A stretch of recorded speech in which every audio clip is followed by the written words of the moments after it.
परिषद की स्थापना की थी। हमारे बीच जुड़ाव शिक्षा, विमर्श और संवाद के जरिए स्थापित होता है। उसी की स्थापना हेतु अधिवेशन के रूप में संवाद का आयोजन हो रहा है। दर्शन को मानसिक व्यायाम कहा जाता है, लेकिन ये तब तक अपना आशय पूरा नहीं करता जब तक दर्शन को हम व्यवहार से न जोड़ लें। दर्शन कोई आकाशी चीज नहीं है, ये रोज के व्यवहार का विषय है। प्रो पूनम सिंह के संबोधन के बाद अधिवेशन की स्मारिका का मंचासीन अतिथियों द्वारा विमोचन किया गया। स्मारिका के बाद दार्शनिक अनुगूंज पत्रिका का विमोचन किया गया। पत्रिका के संपादक डॉक्टर नीरज प्रकाश हैं। पत्रिका के लोकार्पण के बाद डॉक्टर श्यामल किशोर की पुस्तक निगमन तर्क शास्त्र, डॉक्टर स्वास्तिक दास की पुस्तक विज्ञान दर्शन विमर्श, जी.डी. विमेंस कॉलेज की प्राचार्य और दर्शन परिषद बिहार की कोषाध्यक्ष डॉक्टर वीना कुमारी की पुस्तक सामाजिक न्याय और शिक्षा तथा विश्वविद्यालय दर्शन शास्त्र विभाग के डॉक्टर राहुल कुमार की पुस्तक M.K. Gandhi the profit of sustainability का लोकार्पण हुआ। डॉक्टर राहुल कुमार की पुस्तक की भूमिका भागलपुर विश्वविद्यालय के पूर्व कुलपति R.S. दुबे ने लिखी है। लोकार्पण के उपरांत दार्शनिक अनुगूंज पत्रिका के संपादक डॉक्टर नीरज प्रकाश ने अधिवेशन को संबोधित किया। बिहार दर्शन परिषद के महासचिव डॉक्टर श्यामल किशोर ने कहा कि परिषद के 32वें अधिवेशन का आयोजन भागलपुर विश्वविद्यालय के ही सुंदरवती महाविद्यालय में हुआ था। परिषद अब अमृत महोत्सव के आयोजन पर योजना बनाएगा।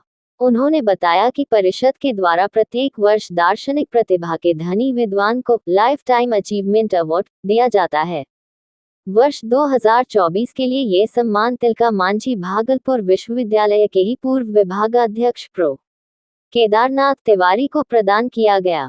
अस्वस्थ होने के कारण ये सम्मान प्रो तिवारी के पुत्र ने ग्रहण की।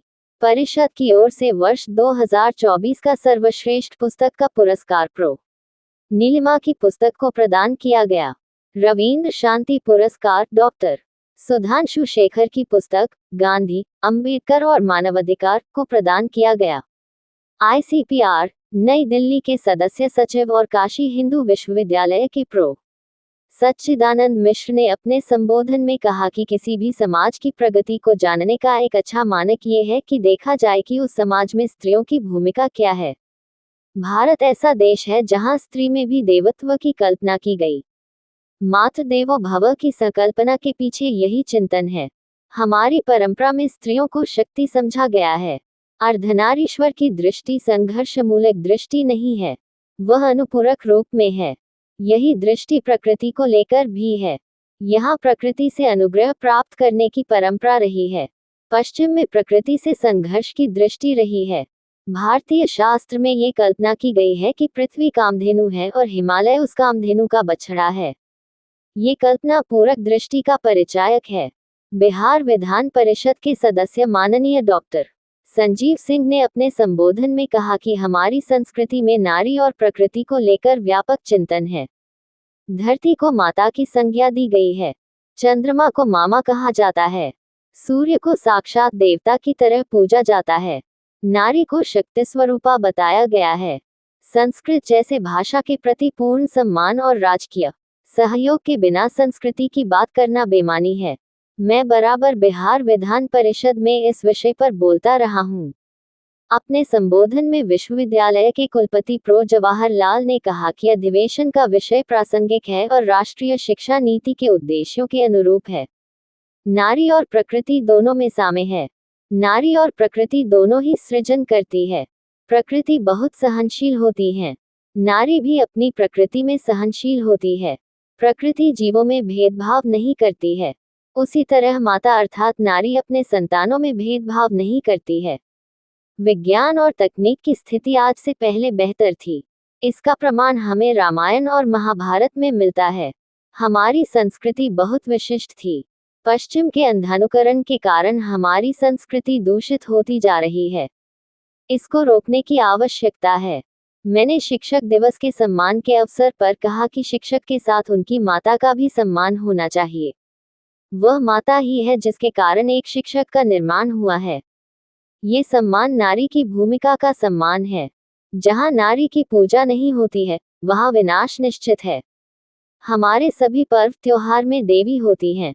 धन के लिए लक्ष्मी, विद्या के लिए सरस्वती, दुश्मन के नाश के लिए काली, शक्ति की प्राप्ति के लिए दुर्गा की आराधना की जाती है।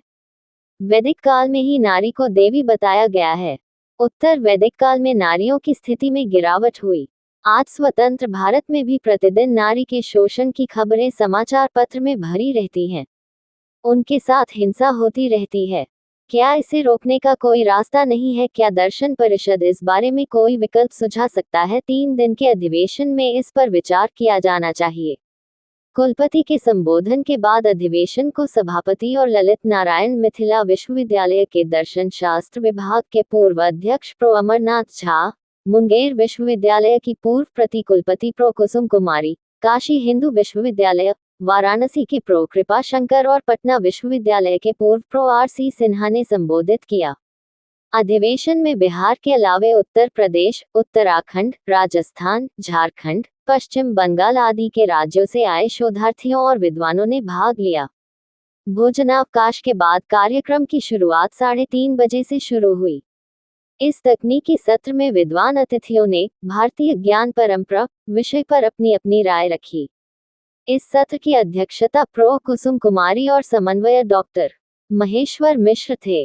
डॉक्टर अरुण मिश्र, डॉक्टर मिहिर मोहन मिश्र, सुमन, doctor Ramesh Vishwakarma, doctor Chandan Kumar, doctor Manish Kumar Chaudhary, doctor Diwakar Kumar Pandey ने इस सत्र में अपना वक्तव्य दिया।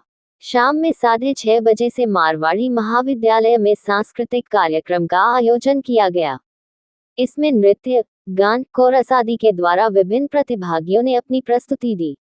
यह आयोजन मारवाड़ी महाविद्यालय और विश्वविद्यालय दर्शन शास्त्र विभाग के तत्वावधान में ICPR के सहयोग से हो रहा है। कार्यक्रम का कुशल संचालन TNB कॉलेज के राजनीति विज्ञान विभाग के अध्यक्ष प्रो